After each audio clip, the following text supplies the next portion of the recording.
কলাক্ষেত্ৰলৈ শিক্ষা বিভাগৰ এই নিযুক্তি পত্ৰ বিতৰণ অনুষ্ঠানলৈ মুখ্যমন্ত্ৰী ডাঙৰীয়াৰ আইন উপদেষ্টা শান্তনু ভৰালী ডাঙৰীয়া, আমাৰ শিক্ষা বিভাগৰ উপদেষ্টা ডক্টৰ মিহিৰ কান্তি চৌধুৰী ডাঙৰীয়া, আমাৰ মাজত আজি উপস্থিত থকা অসম চৰকাৰৰ মুখ্য সচিব কুমাৰ সঞ্জয় কৃষ্ণ ডাঙৰীয়া, শিক্ষা বিভাগৰ প্ৰধান সচিব বি কল্যাণ চক্ৰৱৰ্তী ডাঙৰীয়া, আমাৰ মাজত উপস্থিত থকা অসম চৰকাৰৰ শিক্ষা বিভাগৰ আয়ুক্ত সচিব প্ৰীতম শইকীয়া ডাঙৰীয়া, সেবাৰ অধ্যক্ষ ৰমেশ জৈন ডাঙৰীয়া আৰু প্ৰাথমিক শিক্ষা বিভাগৰ সঞ্চালিকা বিজয়া চৌধুৰী ডাঙৰীয়ানীকে আদি কৰি আজিৰ মঞ্চত উপস্থিত বিশিষ্ট ব্যক্তিসকল, অসমৰ বিভিন্ন স্থানৰ পৰা শিক্ষক হিচাপে আমাৰ বিভাগত যোগদান কৰিবলৈ অহা যুৱক যুৱতী বন্ধু বান্ধৱীসকল, শিক্ষা বিভাগৰ উচ্চপদস্থ বিষয়াসকল আৰু আজি সমগ্ৰ অসমতে আজিৰ নিযুক্তি প্ৰক্ৰিয়াত অনলাইন যোগে অংশগ্ৰহণ কৰি থকা আৰু নিযুক্তিৰ বাবে আকাংক্ষিত সময়টোৰ বাবে অপেক্ষা কৰি ৰৈ থকা যুৱক যুৱতী বন্ধু বান্ধৱীসকল,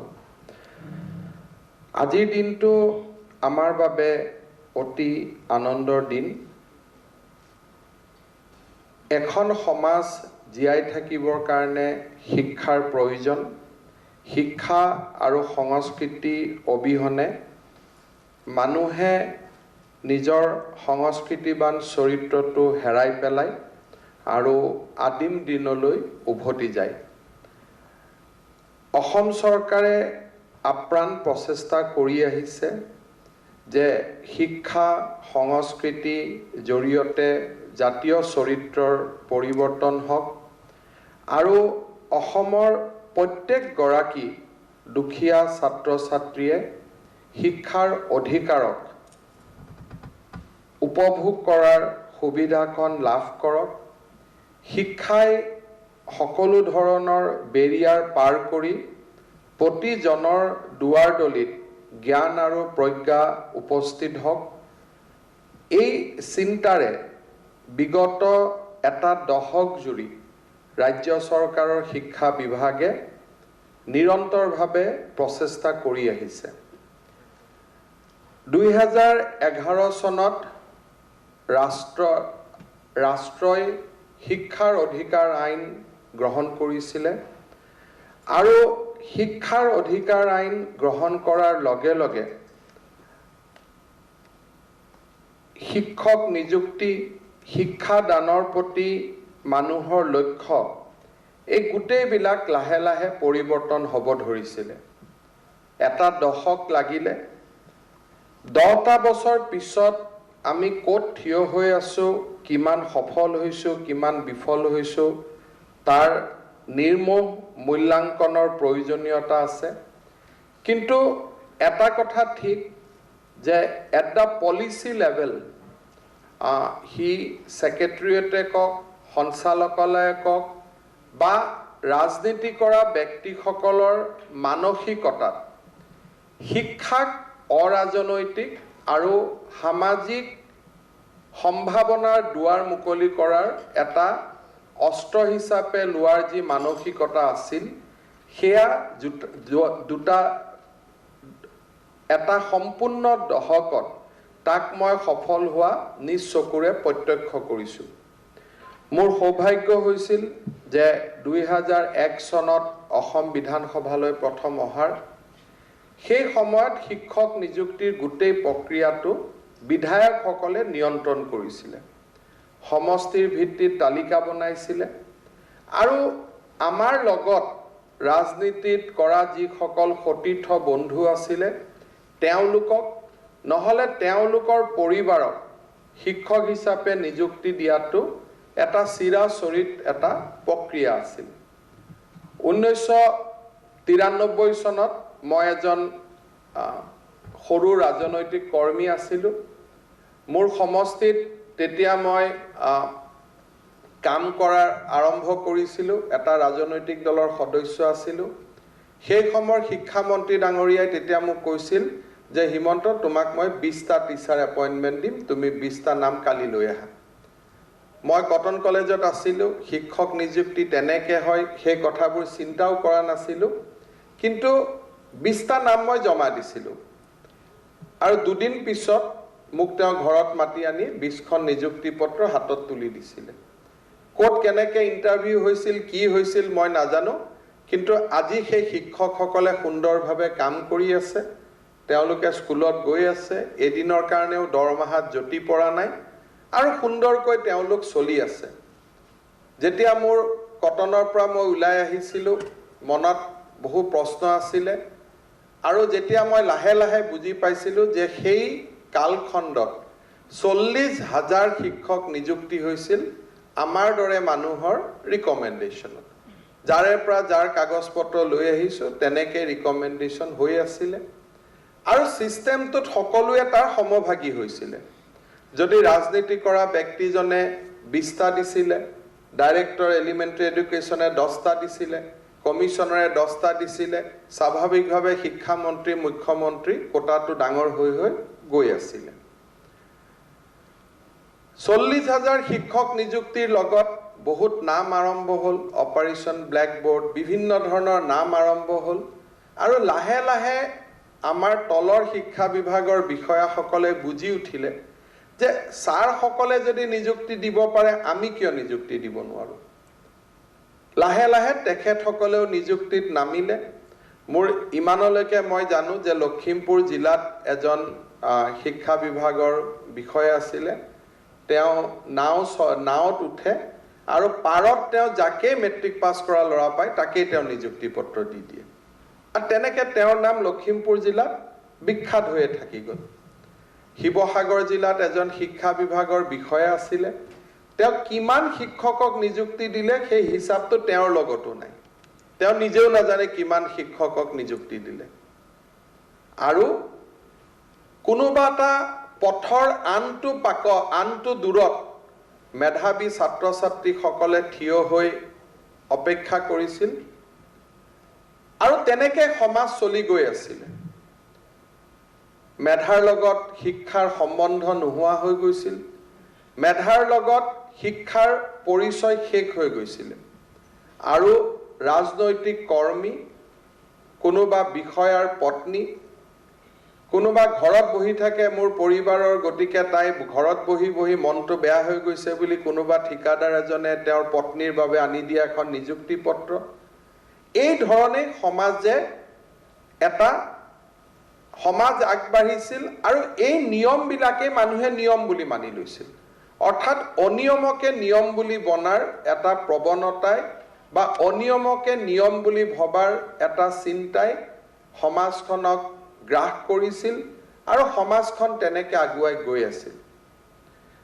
2011 চনত মোৰ জীৱনলৈ এটা ডাঙৰ সৌভাগ্য আহিছিলে যে অসমৰ শিক্ষামন্ত্ৰী হোৱাৰ সৌভাগ্য।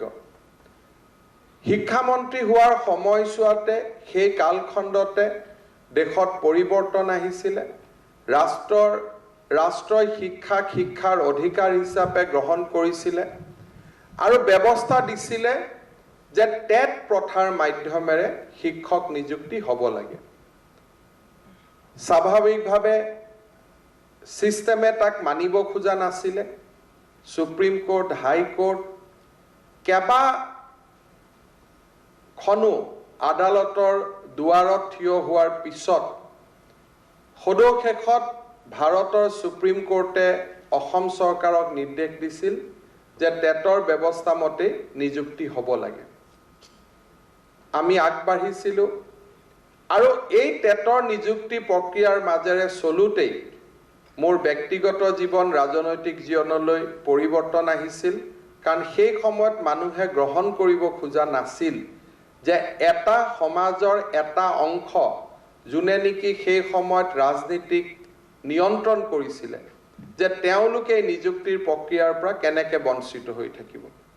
মৌলানা আছাদ মাদানীৰ দৰে ব্যক্তি গুৱাহাটীলৈ দৌৰি আহিছিলে, আৰু টেট ব্যৱস্থাৰ বিৰুদ্ধে তেওঁলোকে প্ৰতিবাদ কৰিছিল।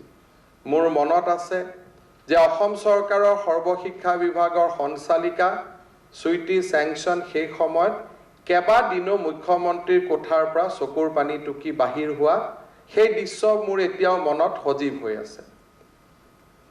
পৰ্দাৰ আঁৰত আমি বহুত কাম কৰিব লাগে, আমি আৰু আগুৱাই গৈছিলোঁ আৰু আমি কৈছিলোঁ যে আমি মৌখিক নম্বৰো নলওঁ। ভাৰতৰ আন ৰাজ্যত টেটৰ ব্যৱস্থা আছিলে, কিন্তু মৌখিক নম্বৰো নহ'ব ইমানটো এক্সট্ৰিমলৈকে কোনো যাব প্ৰস্তুত নাছিল। আমি সিদ্ধান্ত লৈছিলোঁ যে নহয়, আমি মৌখিক নম্বৰো আমি নলওঁ। স্বাভাৱিকভাৱে অসমৰ মেডিয়া, অসমৰ বৌদ্ধিক মহল কোনো প্ৰস্তুত নাছিল তেনেকুৱা এটা পৰিৱৰ্তনৰ কাৰণে। কোনোবাই কৈছিলে এওঁলোকৰ 9 মাহৰ চাকৰি, 9 মাহত ওলাই যাব। কোনোবাই কৈছিলে যে এইবিলাক সঁচা নহয়। আৰু সকলোকে আমি এক প্ৰকাৰ সকলোকে কৰবাত থৈ, সকলোৰে চিন্তা চৰ্চা কৰবাত থৈ আমি সেই সময়ত 40,756 গৰাকী শিক্ষকক সৰু সজাইত মাতি আনি একেলগে নিযুক্তি পত্ৰ তুলি দিয়াৰ দৃশ্য অসমৰ শিক্ষা ব্যৱস্থাৰ এক পৰিৱৰ্তনৰ ডাঙৰ ইংগিত বহন কৰিছিল। সিদিনাখন আমি সকলোৱে কৈছিলোঁ যে টেটৰ শিক্ষকসকলেই অসমৰ বিকশিত অসমৰ জাগ্ৰত প্ৰহৰী হ'ব। তাৰ পিছত শিক্ষা ব্যৱস্থাত নিযুক্তিৰ প্ৰক্ৰিয়া চলি থাকিল আৰু আজিৰ মুহূৰ্তলৈকে 1,50,426 গৰাকী ব্যক্তিৰ হাতত নিযুক্তি পত্ৰ তুলি দিয়া অসমৰ ইতিহাসৰ কিজানি মই এজন শিক্ষামন্ত্ৰী হৈ থাকি গ'লো যে আজিৰ দিনটো লৈ পেলাই 1,50,426 গৰাকী ব্যক্তিৰ হাতত উচ্চ মাধ্যমিকতে হওক, নিম্ন মাধ্যমিকতে হওক, কলেজতে হওক, প্ৰাদেশিকৰণতে হওক, SSৰ জৰিয়তে হওক, ষ্টেট পুলৰ জৰিয়তে হওক 1,50,026 গৰাকী শিক্ষকৰ হাতত নিযুক্তি পত্ৰ তুলি দিয়াৰ মোৰ সৌভাগ্য হৈছিল। এই চৰকাৰ অহাৰ পিছত, সোণোৱাল ডাঙৰীয়াৰ চৰকাৰ অহাৰ পিছত আমি এই ব্যৱস্থাটোক আৰু নতুন গতি দিয়াৰ চেষ্টা কৰিছিলোঁ। আমি ঐকান্তিকতাৰে প্ৰচেষ্টা কৰিছিলোঁ যে প্ৰতি বছৰে নিযুক্তি হওক, সৰ্বশিক্ষাত কাম কৰি থকা মানুহবিলাক নিয়মীয়া হওক, নিয়মীয়াবিলাকৰ খালী হোৱা পদত আকৌ সৰ্বশিক্ষাত নিযুক্তি হওক। এটা আমি বৃত্তত পেলাই শিক্ষা ব্যৱস্থাটোক মসৃণ কৰাৰ চেষ্টা কৰিছিলোঁ। কিন্তু আজি যদি মোক কোনোবাই সোধে যে নিযুক্তি হ'ল, মেধা ছাত্ৰ ছাত্ৰী শিক্ষক হ'ল, কিন্তু ছাত্ৰ ছাত্ৰীৰ জীৱনলৈ কিমান পৰিৱৰ্তন আহিল? মোৰ এতিয়াও এই প্ৰশ্নটোৰ উত্তৰ দিবলৈ গৈ মোৰ দুখ লাগে যে এই পৰিৱৰ্তনে অসমৰ ছাত্ৰ ছাত্ৰীক স্পৰ্শ কৰিবৰ কাৰণে যিমানটো চেষ্টা হ'ব লাগিছিল, যিমানটো হোৱাৰ প্ৰয়োজনীয়তা আছিল, সেই চেষ্টা কৰবাত নহয় কৰবাত আজিও যতি পৰি ৰৈ থাকিল। যিসকলে নিযুক্তি পত্ৰ এটা টকাও খৰচ নকৰাকৈ নিযুক্তি লৈছিলে, তেওঁলোকে নিজৰ ট্ৰান্সফাৰৰ কাৰণে 50,000, 60,000, 1 লাখ টকালৈকে খৰচ কৰি ব্যৱস্থাটোক আকৌ পংকিল কৰি পেলালে। আমি যদি গংগাৰ পানী কৰবালৈ নমাই অনাৰ চেষ্টা কৰিছোঁ, কোনোবাই আন এটা ফালৰ পৰা আমাৰ গুৱাহাটী মহানগৰীৰ আৱৰ্জনাৰ পানীবিলাক সোমোৱাই দিয়াৰো প্ৰচেষ্টা কৰিলে। এইবাৰ যেতিয়া মই শিক্ষা বিভাগৰ মুখ্যমন্ত্ৰী ডাঙৰীয়াই মোক দায়িত্ব দিছিলে, প্ৰথম দিনা চকীত বহিয়ে 550 অকল ট্ৰান্সফাৰ পোষ্টিঙৰ ফাইল মোৰ সন্মুখত দেখি আমি চিন্তা কৰিছিলোঁ যে এই পৰিৱৰ্তন কাৰ বাবে আছিলে? অসমৰ ছাত্ৰ ছাত্ৰীসকলৰ সেই পৰিৱৰ্তনত অধিকাৰ নাছিলে নেকি? বহুত ধৰণৰ কথা ওলায়। গৃহ জিলা, কোনখন গৃহ জিলা? মোৰ জন্ম আছিল যোৰহাটত, মোৰ পৰিবাৰ থাকে গুৱাহাটীত, কাম কৰিব লাগে কৰবাত। মুখ্যমন্ত্ৰী ডাঙৰীয়াৰ জন্ম চাবুৱাত, তেওঁৰ কৰ্মস্থান মাজুলী। এইখন অসমৰ মাজতেই মেধা শিক্ষক পাব লাগে, ছাত্ৰ ছাত্ৰীসকলৰ অধিকাৰ। যদি চৰ অঞ্চলত চৰৰ শিক্ষক এজনে যদি পঢ়ুৱাব লাগে, যিজন শিক্ষকে হয়তো এতিয়ালৈকে বিএড পোৱা নাই, টেট পাছ কৰা নাই, তেতিয়াহ'লে ব্যৱস্থাৰ প্ৰয়োজন কিয় আছিল? নতুন নতুন কথা, যুক্তিৰ শেষ নাই, যুক্তিৰ কোনো অন্ত নাই। যেন ছ'চিয়েল মিডিয়া, ফেচবুকখন গোটেই যুক্তিৰ সাগৰ কৰিবৰ কাৰণে আমি নিৰ্মাণ কৰিলোঁ। কিন্তু সেই যুক্তিৰ সাগৰত এটা যুক্তি নাহে যে মই কিমান শ্ৰেণী কৰিলোঁ, মই কিমান ক্লাছ কৰিলোঁ। তাক বাদ দি সকলো যুক্তিৰ মহাসাগৰ হৈ পৰিল। এই নিযুক্তি প্ৰক্ৰিয়াৰ বাবে আমাৰ 3টা বছৰ গুৱাহাটী উচ্চ ন্যায়ালয়ত কিমান গোচৰ হ'ল, তাত এটা গোচৰতো অভিযোগ নাই যে কোনোবা ৰাজনীতি কৰা ব্যক্তিয়ে টকা খাব খুজিছে, কোনোবা সিলেকশ্যন কমিটিত ভুল আছে। অদ্ভুত যুক্তি। মই টেট পাছ কৰিছোঁ মাদ্ৰাছাত, মোক চাকৰি লাগে প্ৰাথমিক বিদ্যালয়ত। তাত কোনো যুক্তিৰ কোনো অন্ত নাই, যুক্তিৰ কোনো শেষ নাই। মই অমুকটো কৰিছোঁ, তমুকটো কৰিছোঁ, কিন্তু আমি কোনেও বুজি নাপাওঁ যে ব্যৱস্থাটোক যদি আমি বন্ধ কৰি নথওঁ, ব্যৱস্থাটো চলি থাকিলে আমাৰ সকলোৰে সমস্যা সমাধান হ'ব। আজি এই সামান্য নিযুক্তি প্ৰক্ৰিয়াটো আৰম্ভ হোৱা বাবে ছেপ্টেম্বৰত আৰু 10,000 শিক্ষকৰ নিযুক্তি হ'ব। সৰ্বশিক্ষাত খালী হোৱা পদবিলাকত আৰু 5,000ৰ নিযুক্তি হ'ব। অৰ্থাৎ এটা নিযুক্তি প্ৰক্ৰিয়া বন্ধ কৰাৰ কাৰণে 15-20 হাজাৰ যুৱকে আজি 3টা বছৰত নিযুক্তিৰ পৰা বঞ্চিত হৈ থাকিল। আৰু সেই বঞ্চিত হোৱাৰ সুযোগ লৈ অমুকত শিক্ষক নাই, তমুকত ট্ৰান্সফাৰ, তমুকত পোষ্টিং। আমি কোনেও ব্যৱস্থাটোক সক্ৰিয় কৰিব নোখোজো, ব্যৱস্থাটোক শক্তিশালী কৰিব নোখোজো। মনত অসম প্ৰেমৰ কোনো অভাৱ নাই। যেতিয়া ফেচবুকত অসমীয়াৰ বিষয়ে লিখিব যায়, মই অসমীয়াৰ কোনো শেষ নাই। কিন্তু সেই অসমীয়াৰ ভিতৰতে নলবাৰীৰ অসমীয়াখিনি মই নহয়, মই শিৱসাগৰতহে পঢ়াম। শিৱসাগৰৰ অসমীয়াখিনি মোৰ কাৰণে প্ৰযোজ্য নহয়, মই গৈ বৰপেটাৰ অসমীয়াখিনিকহে পঢ়াম। এয়া জাতি গঠনৰ প্ৰক্ৰিয়া নহয়। আজি মই গৌৰৱ অনুভৱ কৰোঁ যে কাৰ্বি আলং, ডিমা হাছাওত আজি এছাম শিক্ষক আছে যিসকলে জীৱনটো সেই জিলাবিলাকত দিছিলে, যিসকলে অসমৰ আন জিলাৰ পৰা গৈ সেই জিলাবিলাকত শিক্ষাৰ পোহৰ আনিছিলে। আৰু তেওঁলোক অবিহনে হয়তো সেই অঞ্চলৰ জনজাতীয় লোকসকলে শিক্ষা কেতিয়াও নেদেখিলেহেঁতেন। নিযুক্তি পোৱাৰ আগদিনাখনলৈকে যে য'তেই দিয়ক ছাৰ, আমাক খালি এপইণ্টমেণ্ট দিয়ক, নিযুক্তি পত্ৰ পোৱাৰ হাতত লৈয়ে আমি বুজি পাওঁ যে মোৰ নিযুক্তিটো নলবাৰীত হৈছে কাৰণ মই নলবাৰীৰ মেৰিটৰ কাৰণেহে প্ৰযোজ্য। মই জানো যে মেৰিটত মই কেতিয়াও ডিব্ৰুগড়ত চাকৰি নাপালোহেঁতেন, মই মেৰিটত কেতিয়াও নগাঁৱত চাকৰি নাপালোহেঁতেন। কিন্তু চাকৰি পোৱাৰ পিছদিনাখনৰ পৰাই আমাৰ ব্যৱস্থাটো, মানসিকতাৰ পৰিৱৰ্তন হয়। নিবনুৱা ডেকা ল'ৰাজনে যিজনে 2 লাখ টকা দিব পৰা অৱস্থাত নাছিলে, 40,000 টকা দৰমহা পোৱাৰ লগে লগে মাহত 10,000কৈ জমাই 1 লাখ টকা যেতিয়া কাৰোবাক দিব পৰাৰ ব্যৱস্থাত আহে, তেতিয়াই ব্যৱস্থাটোক পংকিল কৰাৰ কামত নামি যায়। আৰু সেইসকল ব্যক্তিয়ে যেতিয়া ফেচবুক, ছ'চিয়েল মিডিয়াত পোষ্ট দিব, তেতিয়া এওঁলোকক এনেকুৱা লাগে যেন এওঁলোক মহাত্মা গান্ধীৰ ঘৰতেই জন্ম হৈছিল, ভুলতেহে তেওঁলোক অসমত কিবা কাৰণত আহিল। এই ব্যৱস্থাটোৱে কাক স্তব্ধ কৰে?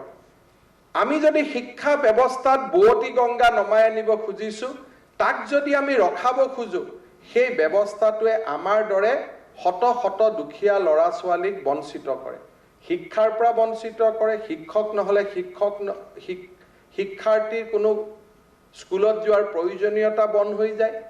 আৰু শিক্ষক নিযুক্তিৰ প্ৰক্ৰিয়া বন্ধ কৰাৰ লগে লগে সমাজত বিশৃংখলতাৰ সৃষ্টি হয়। মুখ্যমন্ত্ৰী ডাঙৰীয়াই আমাক কৈছিলে যে এই বছৰত আমি 50,000 নিযুক্তি দিম। 50,000 নিযুক্তি আন স্থানত সম্ভৱ নহয়। আৰক্ষী আৰু শিক্ষা বিভাগত বাদ দি ডাঙৰ নিযুক্তি আন বিভাগত সম্ভৱ নহয়। কাৰণ ষ্টেটৰ যিটো responsibility as per constitution, state list বুলি যাক কয়, ষ্টেট লিষ্টত থকা 3টা ডাঙৰ ছাবজেক্টে হৈছে হেল্থ, এডুকেশ্যন এণ্ড ল এণ্ড অৰ্ডাৰ। এই 3টাক বাদ দি নিযুক্তি সম্ভৱ নহয়। কেতিয়াবা মুখ্যমন্ত্ৰী ডাঙৰীয়াক কেতিয়াবা আমাক ফেচবুকত প্ৰশ্ন কৰে যে নিযুক্তি শিক্ষা বিভাগতে কিয়? নিযুক্তি শিক্ষা বিভাগতে হ'ব। নিযুক্তি আৰক্ষীত কিয়? আৰক্ষী বিভাগতে হ'ব। নিযুক্তি স্বাস্থ্যত কিয়? নিযুক্তি স্বাস্থ্যতে হ'ব।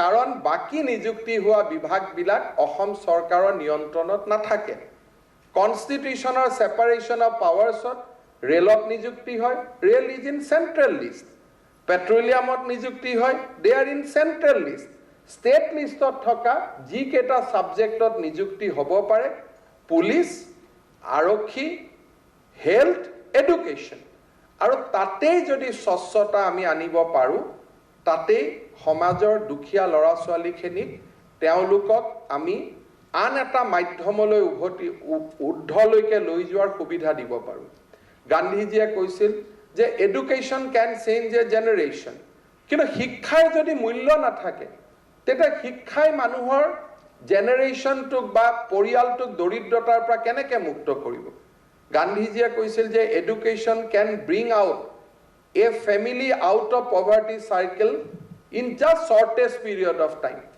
কিন্তু যদি শিক্ষাৰ মূল্য নাথাকে তেতিয়ালে হেয়াটো সম্ভৱ নহয় আজি মোৰ মনেদি মই বুজি নাপাওঁ যে যিসকলে গংগাৰ পৰা জন্ম হৈছে তেওঁলোকৰ কাৰণে বদলিৰ প্ৰয়োজনীয়তা কিয় গংগাৰ পুত্ৰ আছিল ভীষ্ম জীৱনত ভীষ্মই কেতিয়াও কোনো এটাও প্ৰতিজ্ঞা ভংগ নকৰাকৈ নিজৰ জীৱনত তেওঁ তেনেকেই পাৰ কৰি দিছিল অবিবাহিত হৈ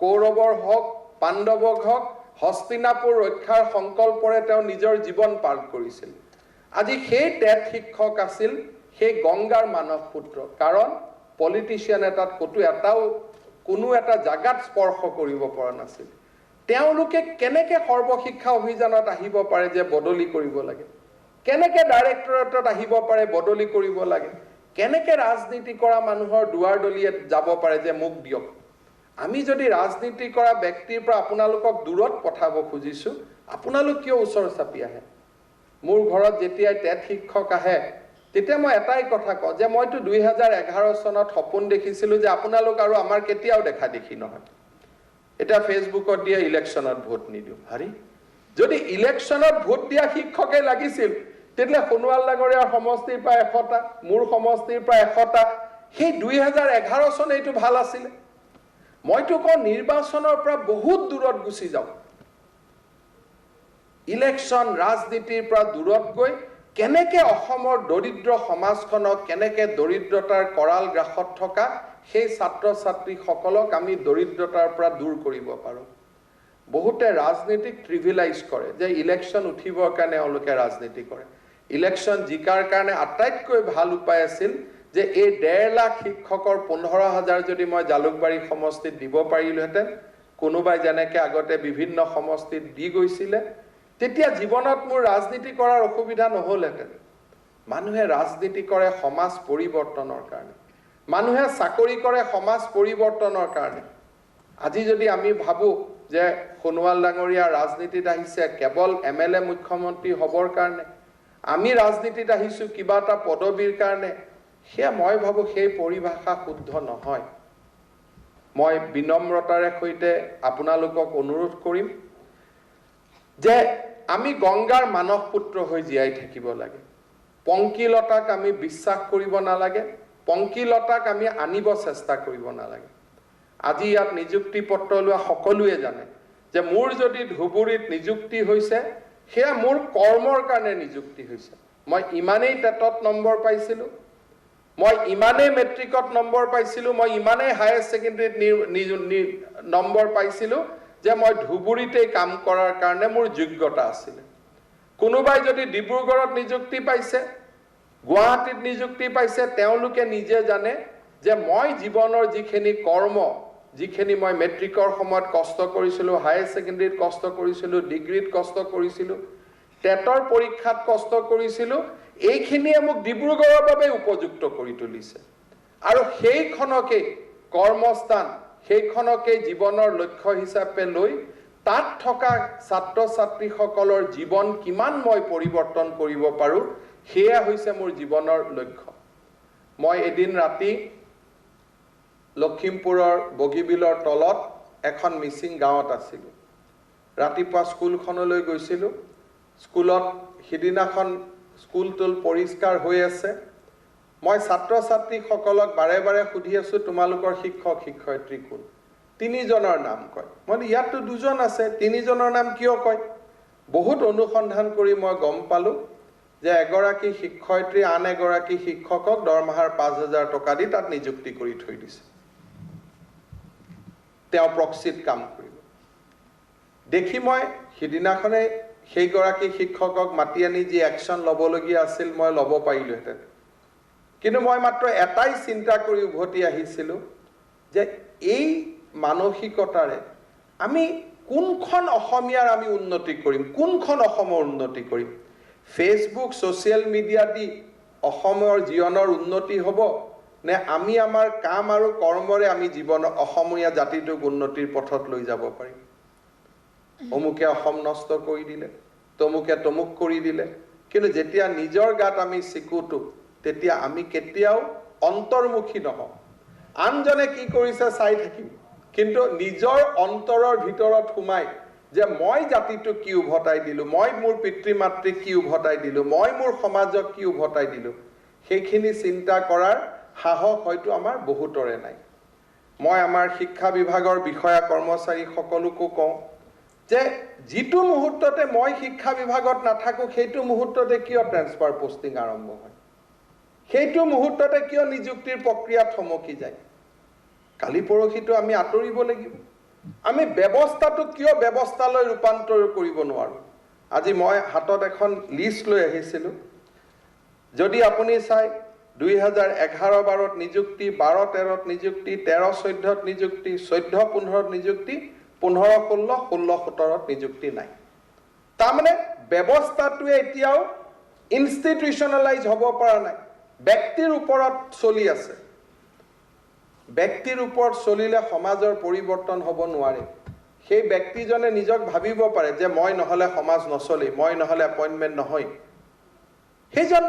সেইটো ব্যক্তিগত অনুভূতি কিন্তু যেতিয়ালৈকে ব্যৱস্থাটো যদি নিয়ন্ত্ৰণত নাহে ব্যৱস্থাই যদি কাম কৰিব নিশিকে তেতিয়াহলে তাতটো আৰম্ভ হ'ব নোৱাৰে যেতিয়া শিক্ষক নিযুক্তিৰ কাম আৰম্ভ হয় বিত্ত বিভাগক দেখুৱাম ধুবুৰীত ডিব্ৰুগড়ত খালি পোষ্ট আছে নিযুক্তি কৰাৰ সময়ত চিন্তা কৰিম যে এতিয়াতো ডিব্ৰুগড়ত খালি পোষ্ট নাই গোটেইবোৰ ট্ৰান্সফাৰ কৰি আনি দিলো আকৌ ফাইলটো নতুনকৈ পঠাও নতুন অনুমোদন লাগে এনেকে চলি থাকুতে একোটা জীৱন 40 বছৰ পাৰ হৈ যায় 41 বছৰ বহিব 38 গৈ 39 হয় তাৰ পিছত আকৌ তেওঁ আৰম্ভ কৰিব যে মইতো অমুক তাৰিখে মোৰ বয়স 38 আছিল আজি মোৰ 39 হৈ গ'ল এতিয়া এক বছৰ এক্সটেনশন কৰক আকৌ তাৰ প্ৰক্ৰিয়া আৰম্ভ হ'ল এই ধৰণে বিশৃংখলতাৰ মাজত সোমাই যোৱাৰ আমাৰ এটা প্ৰৱণতা আছে মই আমাৰ শিক্ষা বিভাগক এটাই কথা কৈছো যে মুখ্যমন্ত্ৰী ডাঙৰীয়াই কৈছিল যে 55000 নিযুক্তি হ'ব লাগে আমি প্ৰচেষ্টা কৰিছো যে আমাৰ দায়িত্বত থকা নিযুক্তিখিনি আমি সম্পূৰ্ণ কৰিব লাগে সেপ্টেম্বৰ মাহৰ প্ৰথম সপ্তাহত আমি আকৌ শিক্ষক নিযুক্তিৰ বিজ্ঞাপন দিম আপোনালোকে চিন্তা কৰক ইয়াত আপোনালোকৰ মাজতো দুই এজন কেছ কৰা ল'ৰা ছোৱালী আছে ইয়াত নাই অনলাইনত ৰখি আছে কিন্তু আমি কাক বন্ধ কৰি থৈছিল আজি যেই মুহূৰ্ততে আমি খুলিম 7-8000 10000 সেপ্টেম্বৰত আমি নিযুক্তি দিব পাৰিম আপোনালোকৰ 3000 আজি সৰ্বশিক্ষাৰ পৰা ওলাই আহিব সেই 3000ত আকৌ সৰ্বশিক্ষাত আমি নিযুক্তি দিব পাৰিম অৰ্থাৎ ব্যৱস্থাটোক যদি আমি চলিব দিও ইলেকশ্যনৰ আগতে যেহেতু ইলেকশ্যন শব্দটো সকলোৱে ব্যৱহাৰ কৰে মাত্ৰ মাৰ্চ আৰু এপ্ৰিল মাহৰ আগতে আমি আৰু 10ৰ পৰা 20000 জন ব্যক্তিৰ জীৱনলৈ আমি একোটা সম্ভাৱনাৰ জীৱন এটা আমি নমাই আনিব পাৰিম